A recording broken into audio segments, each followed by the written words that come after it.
Kama deni la taifa linaweza likakua, kukawepo na sababu za msingi za kukua deni la taifa. Lakini sisi kama wabunge na mimi mwenyewe Mpina, mara kwa mara nimekuwa nikiomba waziri wa fedha kuondoa utata huu. Kwa sababu kila wakati tukiuliza deni la taifa linakuwa kwa sababu gani? Haya sawa, tumejenga SGR. Wote tunafurahi. SGR sasa hivi ya kutoka Dodoma mpaka Dar es Salaam inafanya kazi na Watanzania wanafurahi kabisa, na sisi tunapongeza sana hatua hiyo iliyofikiwa na serikali.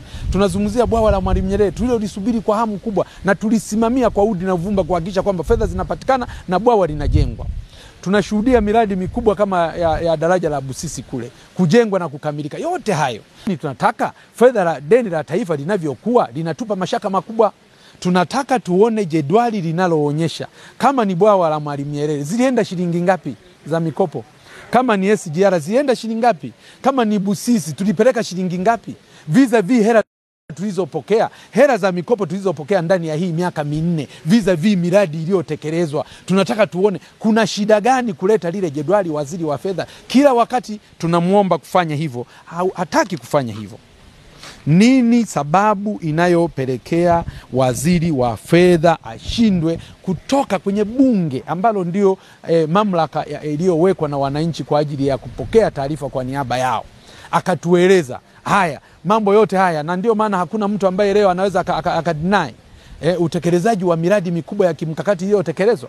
Lakini sisi tuna mashaka juu ya deni hilo la taifa lilivyokaa mpaka sasa. Lakini mashaka hayo pia yanaletwa pia hata na waziri mwenyewe anavyoombwa taarifa kila wakati anashindwa kuweka taarifa wazi. Kwani kuna shida gani? Siweka jedwali tu. Tulipokea fedha kadhaa, zimeenda kwenye miradi kadhaa na kesi inaisha siku hiyo. Deni la serikali katika kipindi cha miaka 4 limeongezeka kutoka trilioni 64.5 mwaka wa 2021-2022 hadi kufikia trilioni 97.36 mwaka wa 2023-2024, sawa na ongezeko la trilioni 32.36. Na hivyo deni kutoka kukua kwenye wastani wa 5% mwaka 2018-2019. Yani deni letu lilivyokuwa linaongezeka kwa mwaka ilikuwa linaongezeka kwa 5% tu kwa mwaka.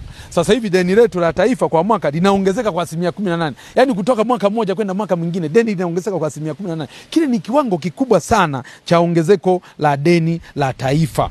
Na inaonyesha kwamba tunakopa kupita kiasi. Yani kule sio kwamba tunakopa kwa ajili ya kutekeleza miradi tena.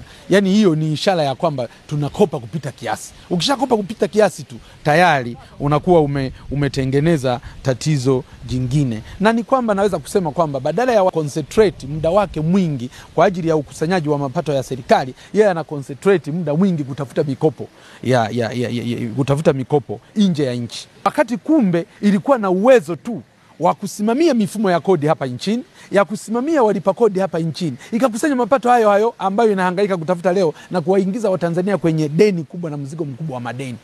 Sasa kwa mfano naweza kutolea hapa, zipo changamoto nyingi ambazo zinasababisha sisi tusikusanye mapato.